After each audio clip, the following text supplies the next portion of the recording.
Leemos en el Evangelio según Lucas, en su capítulo 2, desde el texto 22 al texto 24.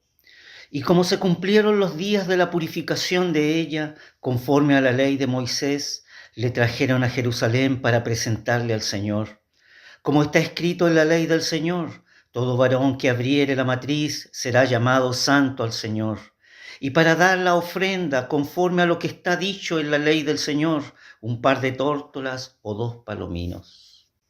El cumplimiento de la ley sigue siendo para el evangelista Lucas el marco en que se ha de situarse lo extraordinario. En efecto, la expresión redaccional se describe detalladamente. Son un objetivo que se busca, o más bien una finalidad que se alcanza.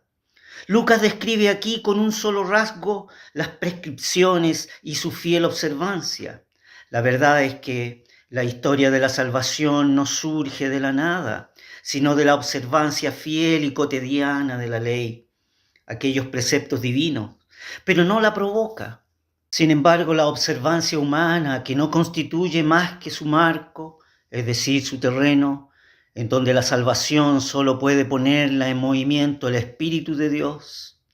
A Lucas le gusta relatar este tipo de encuentros ciertamente dirigidos por Dios, episodios providenciales que señalan de forma narrativa la verdad y la importancia de las obras de Dios. En efecto, antepone las cualidades narrativas a la precisión jurídica, y así encontramos en su texto inspirado la purificación legal y la presentación del primogénito. Así, en primer lugar, tenemos la purificación legal. Recordamos lo que está especificado en el libro de Levítico en su capítulo 12, que la concepción y el nacimiento de un varón ocasionaba 7 días de impureza ceremonial a la madre y 33 días de exclusión del santuario.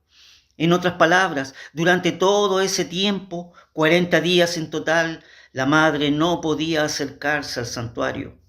Pero al terminar los días de su purificación, tal como está escrito, y cuando los días de su purgación fueren cumplidos, por hijo o por hija, traerá un cordero de 1 año para holocausto y un palomino para expiación a la puerta del tabernáculo del testimonio al sacerdote. Con estos sacrificios la mujer quedaba limpia de su impureza legal. Y llama la atención, fíjese que Lucas utiliza aquí el vocablo en el griego koiné, catarismos, que significa purificarse, para manifestar de esa manera la ceremonia descrita en el libro de Levítico. En segundo lugar, tenemos la presentación del primogénito. Esta se describe en el libro de Éxodo, en su capítulo 13, el cual manifiesta: santifícame todo primogénito, cualquiera que abre matriz entre los hijos de Israel, así de los hombres como de los animales, mío es. El texto preceptúa la consagración de todo primogénito de sexo masculino al Señor. Fíjese que esto se relaciona tradicionalmente con el hecho de que el Señor perdonó la vida a los primogénitos israelitas cuando dio muerte a los primogénitos egipcios.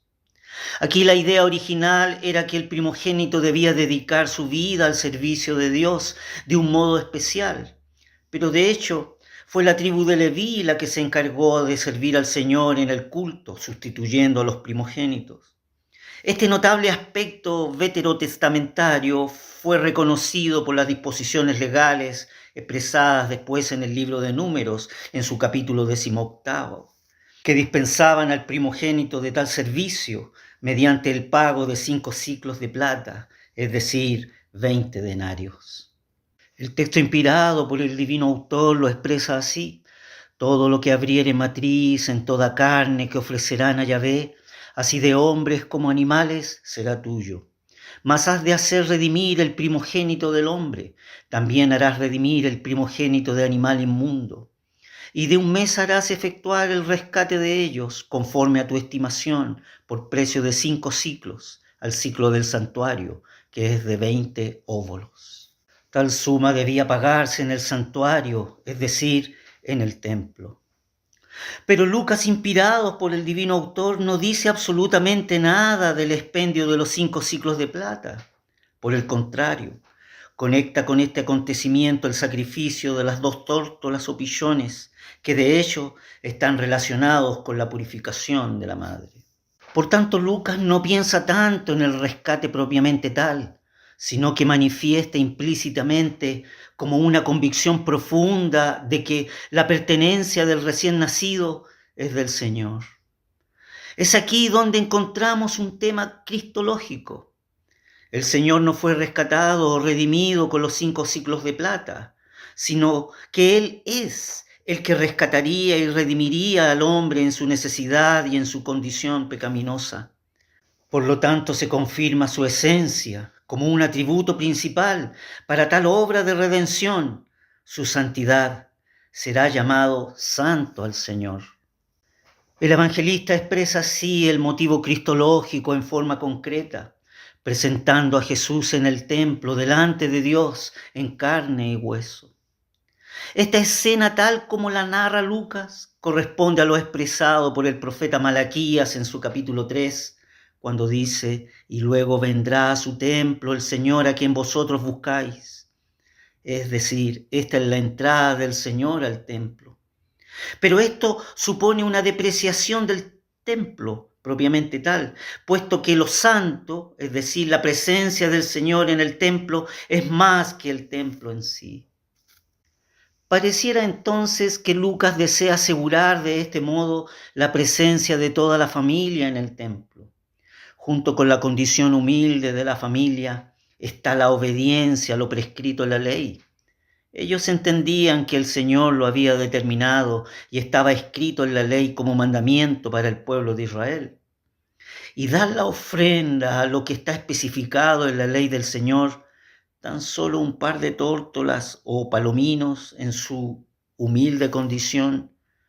Fíjese que una de las palomas era sacrificada en lugar del cordero y la otra se ofrecía como ofrenda por el pecado. Es así entonces que esta narrativa inspirada por el divino autor pone su acento en el hijo más que en la madre. La insistencia de Lucas en la ley, la cual no valora la observancia en sí misma, sino que prepara la próxima etapa de la historia de la salvación, que será el paso de la ley a Cristo, para que usted también pueda expresar: tú eres el Cristo, el Hijo del Dios viviente.